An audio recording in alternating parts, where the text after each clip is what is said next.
যদিও বাংলাদেশ এখন একটা গভীর সংকটের মধ্য দিয়ে যাচ্ছে, সেটা বোঝা যাচ্ছে আমাদের রাজনৈতিক দলগুলোর বক্তব্য আর আইন শৃঙ্খলার ক্রম অবনতির দিকে তাকালেই। এই পরিস্থিতিতে কেমন আছেন সেটা প্রশ্ন করাটাও অবশ্য একটা বোকামির মতো হয়ে যেতে পারে। ঠিক 1 বছর আগে এই সময়ে শেখ হাসিনার বিরুদ্ধে ছাত্রদের কোটা সংস্কার আন্দোলন মাঝপথে এসে জনতার স্বতঃস্ফূর্ত অংশগ্রহণে এক দফা আন্দোলনে পরিণত হয়েছিল, আমাদের সবারই স্মরণ আছে। যার পরিণতিতে 5 আগস্ট 2024 শেখ হাসিনার সরকারকে 16 বছরের মাথায় বিদায় নিতে হয়েছে।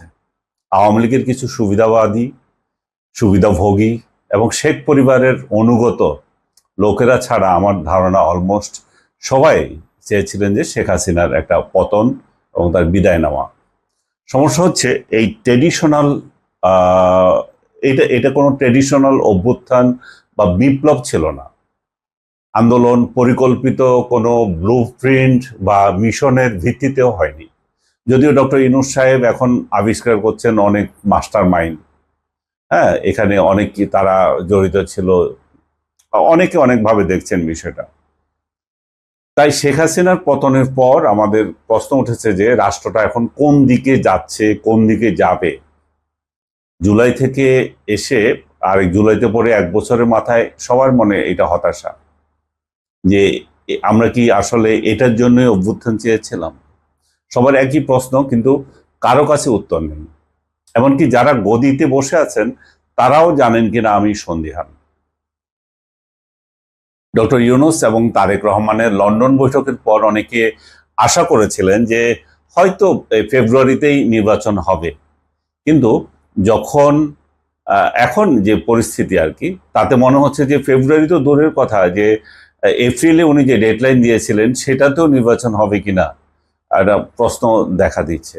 জামায়াতে ইসলামের আমির শফিকুর রহমান লালমনিরহাটের সম্প্রতি বিএনপি নেতাদের থানা থেকে আসামি ছিনতাই করে নিয়ে যাওয়া নিয়ে প্রশ্ন তুলেছেন। তিনি বলেছেন যে এই পরিস্থিতিতে নির্বাচন কিসের, অথচ পটিয়ার থানা আক্রমণ নিয়ে কিন্তু তিনি কোনো মুখ খোলেন নাই। পুরো দেশে যে মব সন্ত্রাস চলতেছে সেই বিষয়ে এনসিপিও কিন্তু নিশ্চুপ, বরং সরকারের কেউ কেউ এখন মবের পক্ষে নতুন সংজ্ঞা তৈরি করছেন। এমনও বলছেন মবের বিরুদ্ধে কথা বলা মানে নাকি আওয়ামী লীগের পক্ষে কথা বলা, জুলাই আন্দোলনের বিরুদ্ধে যাওয়া।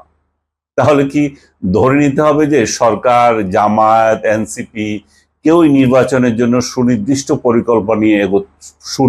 পরিকল্পনা নিয়ে এগোচ্ছে না? ইলেকশন কমিশনের দিকে তাকান, তাদের কোনো প্রস্তুতি নেই এখনো, তাদের ভোটার লিস্ট এখনো তৈরি হয়নি। জনজীবনে হতাশা বাড়তেছে।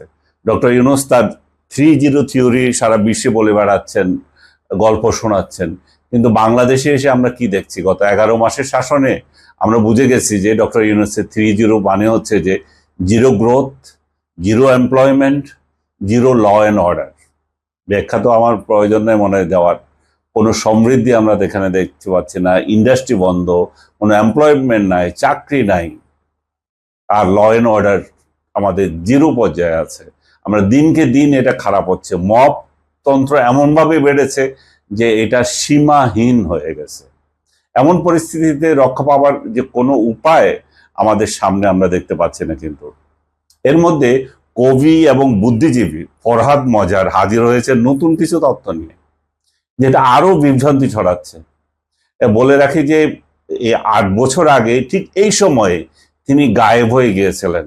আমি তখন ফেসবুক একটা স্ট্যাটাস দিয়েছিলাম, সেটা দেখছি এখন মেমোরিতে দেখাচ্ছে যে সারা বছর সারা দেশ তাকে খুঁজে বেরিয়েছিল যে কোথায় উনি গিয়েছেন। শেষ পর্যন্ত তাকে পাওয়া গিয়েছিল খুলনায়। তখন তার শুভাকাঙ্ক্ষীরা বলেছিলেন যে সরকারই তাকে তুলে নিয়ে গিয়েছে, গুম করেছে, এবং বিরুদ্ধ মতের নিতে পারছে না সরকার। আমাদের প্রগতিশীল সম্প্রদায়ের অনেকেও তাই বলেছিলেন। আর সরকার সিসিটিভির ক্যামেরা দেখিয়ে, ফুটেজ দেখিয়ে বলেছে যে তিনি নিজেই ঘুরে বেড়াচ্ছেন, এক মহিলাকে টাকা পাঠিয়েছেন, যার সঙ্গে তার সম্পর্ক নিয়ে নানা মুখরোচক গুঞ্জন ছড়িয়েছিল। তখন আমি মজা করে লিখেছিলাম, তিনি ফিরে এসে কিচ্ছু বলবেন না, শুধু ঘুমাবেন আর লুঙ্গি উঠবে গলায়। লুঙ্গি ওনার মানে ইয়ে আর কি, এটা কি বলবো, ট্র্যাডিশন। উনি তো লুঙ্গি পরেন, হয়তো আপনারা অনেকেই জানেন। তা আশ্চর্যের ব্যাপার হচ্ছে যে এই ঘটনার ব্যাখ্যা তিনি আজ পর্যন্ত দেন নাই।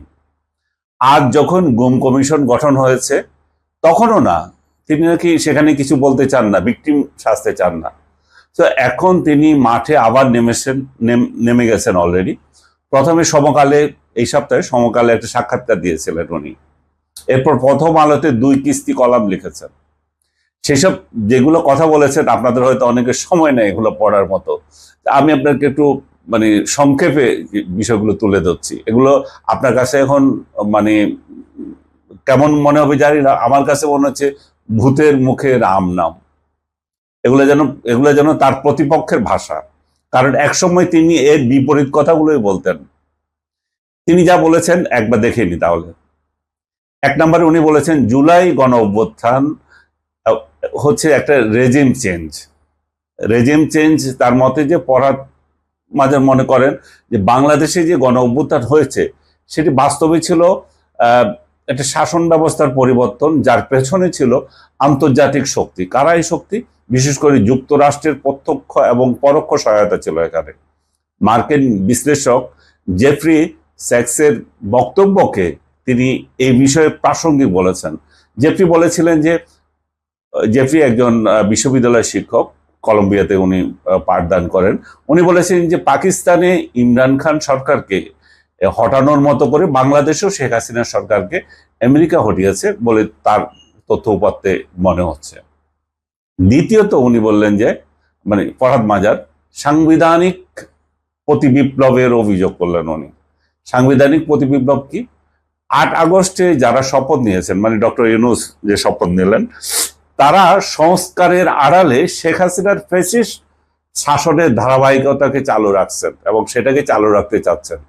ফরহাদ মাজার এটিকে বলেন যে সাংবিধানিক প্রতিবিপ্লব।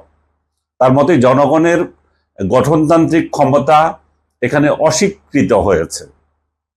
3 নম্বরে তিনি এসে বললেন যে নতুন রাজনৈতিক বন্দোবস্তের ভণ্ডামি।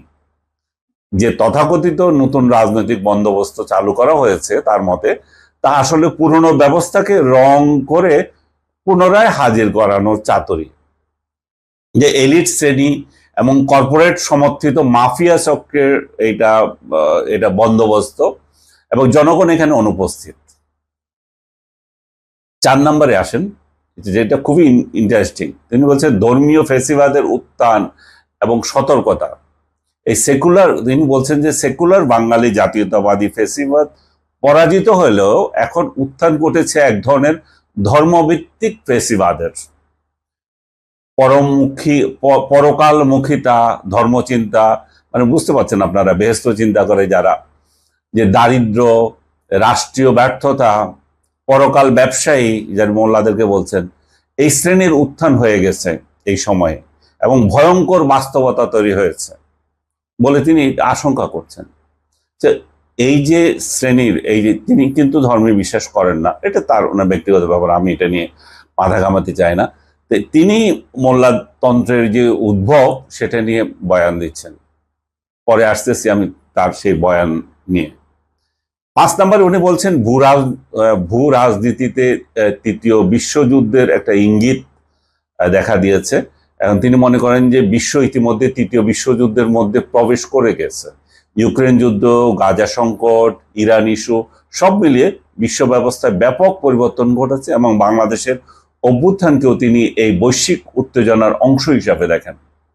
6 নম্বরে ডক্টর ইউনূস এবং আন্তর্জাতিক সমীকরণ নিয়ে তিনি বলছেন যে তিনি মনে করেন যে ডক্টর ইউনূস গণ আকাঙ্ক্ষার প্রতিনিধি হিসেবে বিবেচনা করা হয়েছিল ডক্টর ইউনূসকে, কিন্তু বাস্তবে তার ভূমিকা জটিল এবং প্রশ্নবিদ্ধ। ভারতের প্রভাবকে ঠেকাতে তার কূটনৈতিক অবস্থান গুরুত্বপূর্ণ ছিল, কিন্তু মার্কিন স্বার্থ রক্ষা নিয়ে যে সন্দেহ তৈরি হয়েছে সেটি অস্বীকার করা যাচ্ছে না। তার মানে উনি তাকে মার্কিন পুতুল হিসাবে ট্রিট করছেন, যে মার্কিনীদের সাথে তার সম্পর্কে যে বিষয়গুলো। খুব ভালো কথা। 7 নম্বরে এসে তিনি গণসার্বভৌমত্বের প্রশ্ন তুলেছেন। গণসার্বভৌমত্ব মানে উনি কঠিন কঠিন শব্দ